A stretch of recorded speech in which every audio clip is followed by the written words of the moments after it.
Class 7th ए। आज का हमारा जो टॉपिक है वो है पुराने और नए धर्म।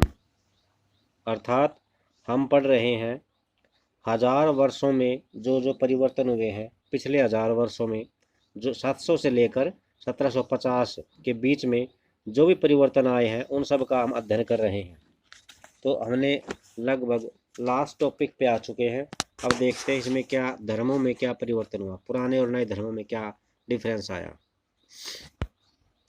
तो यहाँ पर इतिहास के जिन हजार वर्षों की जांच पड़ताल हम कर रहे हैं उसके दौरान धार्मिक परंपराओं में भी बहुत सारे परिवर्तन आए। दैविक तत्वों में लोगों की आस्था कभी कभी बिल्कुल ही व्यक्तिगत स्तर पर होती थी, यानी देवी देवताओं में लोगों की जो आस्था है, विश्वास है, वो कभी कभी ऐसा लगता था कि बिल्कुल उसी व्यक्ति के लिए ही वो देवी देवता है और वो उसका बिल्कुल भक्ति में लीन हो गया है भक्त। मगर आमतौर पर इस आस्था का स्वरूप सामूहिक होता था, लेकिन जो इस आस्था का जो रूप था वो सभी के लिए होता था, मिलजुल कर सारे उसको मानते थे। किसी दैविक तत्वों में सामूहिक आस्था यानी धर्म प्राय स्थानीय समुदायों के सामाजिक और आर्थिक संगठन से संबंधित होता था। किसी भी देवी देवता में जो विश्वास होता था वो उस स्थान पर रहने वाले, उस समाज में मानने वाले लोगों से संबंधित होता था। वो जैसे जैसे इन समुदायों का सामाजिक संसार बदलता गया वैसे ही इनकी आस्थाओं में परिवर्तन आ गया, और जैसे जैसे यहाँ पे जो लोग रहने वाले लोग थे इनके रहने का तरीका बदलता गया, खान पान बदलता गया, सब कुछ बदलता गया, तो वैसे वैसे इनकी आस्थाओं में परिवर्तन आ गया। जैसे आप एग्जाम्पल देख सकते हैं, हमारे आसपास जिन मान्यताओं को हम मानते हैं वो उन मान्यताओं को मानते हैं जो हम देखते आए हैं। तो ये अलग अलग स्थान पर अलग अलग होती है, तो अलग अलग स्थान की अलग अलग मान्यताएं होती हैं और इनमें परिवर्तन आता रहता है। आज जिसे हम हिंदू धर्म कहते हैं उसमें भी इस युग में कई महत्वपूर्ण परिवर्तन आए। इन परिवर्तनों में से कुछ थे नए देवी देवताओं की पूजा, राजाओं द्वारा मंदिरों का निर्माण करवाना। ये तो आप जानते हैं कि राजाओं ने बहुत सारे मंदिरों का निर्माण करवाया, और समाज में पुरोहितों के रूप में ब्राह्मणों का बढ़ता महत्व और बढ़ती सत्ता, यानी ब्राह्मणों का योगदान उस समय बहुत महत्वपूर्ण था।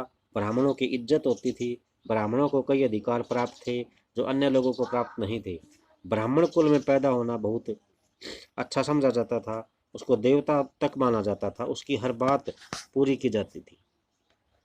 संस्कृत ग्रंथों के ज्ञान के कारण समाज में ब्राह्मणों का बड़ा आदर होने लगा, क्योंकि संस्कृत भाषा को सिर्फ ब्राह्मण लोग ही जानते थे और संस्कृत में जो कुछ लिखा हुआ है वे सारा दूसरे समाज के लोगों को बताते थे। तो इसके कारण भी उनका बहुत ज़्यादा सम्मान होता था। इनके संरक्षक यानी इनको आश्रय स्थल देने वाले, इनकी रक्षा करने वाले कौन कौन थे? नए नए शासक जो स्वयं प्रतिष्ठा की चाह में थे, नए नए शासक जो खुद ये चाहते थे कि मेरी भी इन्हीं की तरह मान सम्मान हो, वैल्यू हो। इन संरक्षकों का समर्थन हासिल होने के कारण समाज में इनका दबदबा और बढ़ गया, यानी नए जो राजा बनते थे उनका समर्थन इनको मिलने लगा, ब्राह्मणों को, और इसके कारण इनका जो महत्व है और ज़्यादा बढ़ गया। यहाँ पर वर्ड आया संरक्षक। संरक्षक क्या होता है?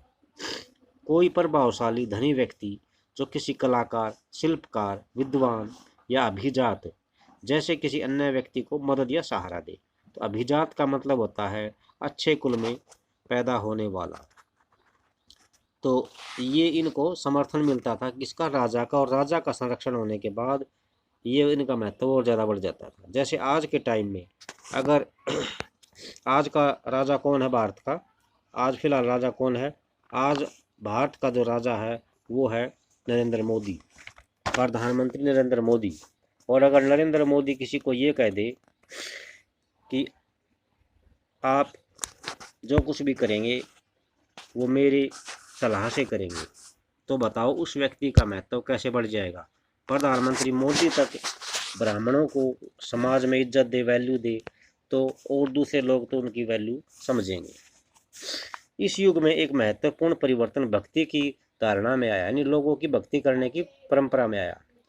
इसमें भगवान को एक ऐसे इष्ट देवी देवताओं के रूप में पूजा गया इसकी कल्पना भी नहीं की थी, जिस तक पुजारियों के विशद कर्मकांड के बिना ही भक्त स्वयं पहुंच जाते थे।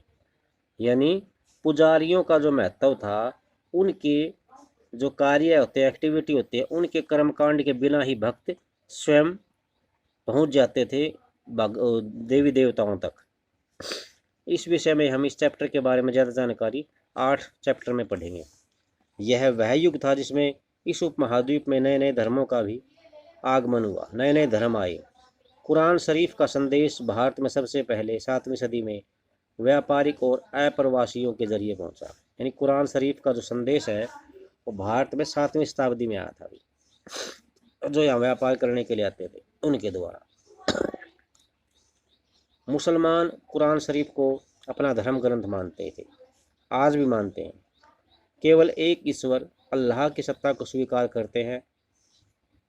हमारे हिंदू धर्म में बहुत सारे देवी देवताओं की पूजा की जाती है, लेकिन मुस्लिम धर्म में सिर्फ एक अल्लाह की पूजा की जाती है। जिनका प्रेम, करुणा और उदारता अपने में आस्था रखने वाला हर व्यक्ति को गले लगाता है।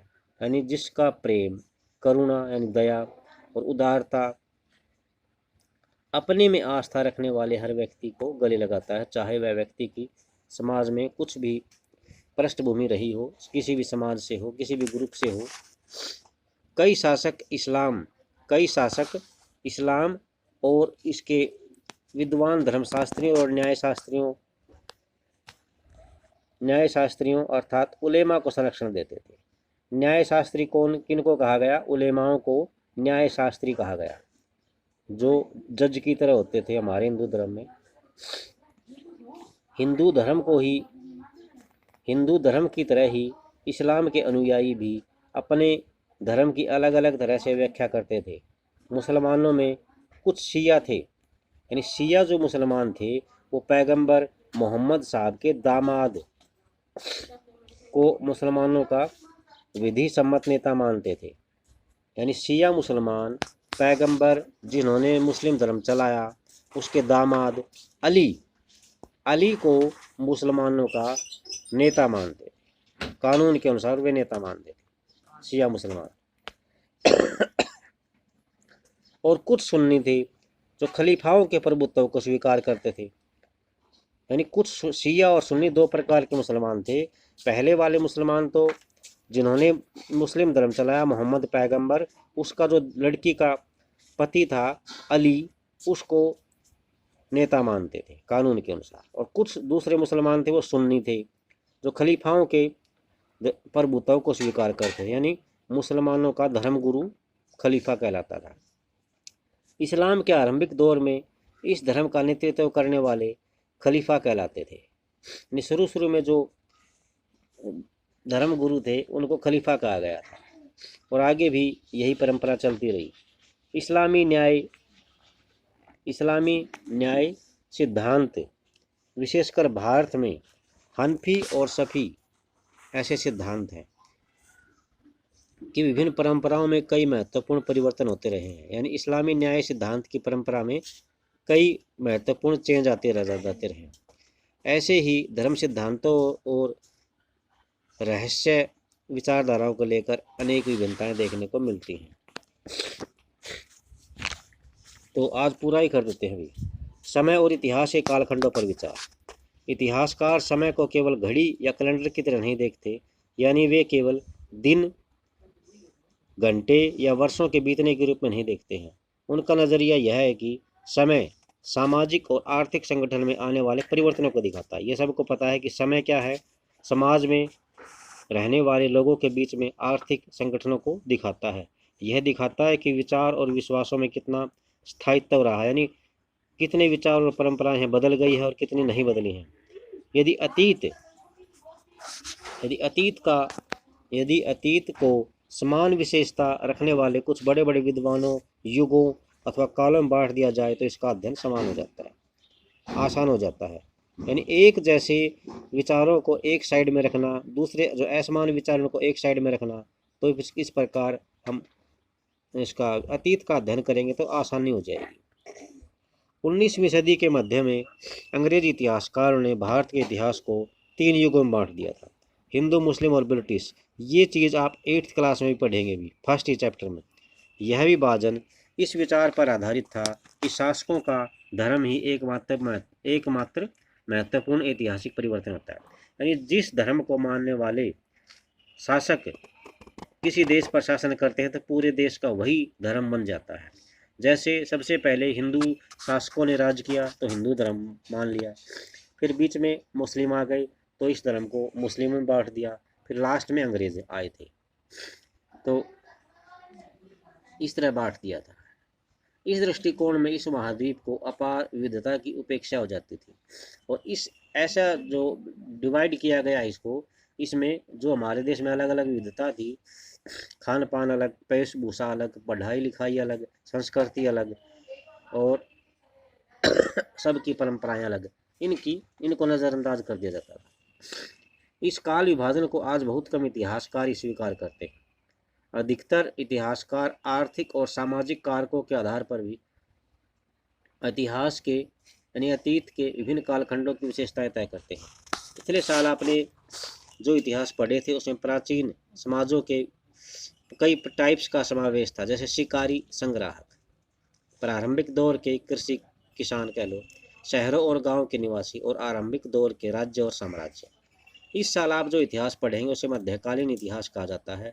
इसमें आपको किसानों के समाजों का विस्तार, क्षेत्रीय और साम्राज्यिक राज्यों के उदय, कभी कभी तो ग्रामवासी और वनवासियों की कीमत पर प्रधान धर्मों के रूप में हिंदू धर्म यानी मेन धर्म हिंदू, इस्लाम धर्म का विकास, और यूरोप से व्यापारी यहाँ पाए। ये सारी जानकारी यानी समरी बताई गई इस बुक में। आप क्या क्या पढ़ेंगे।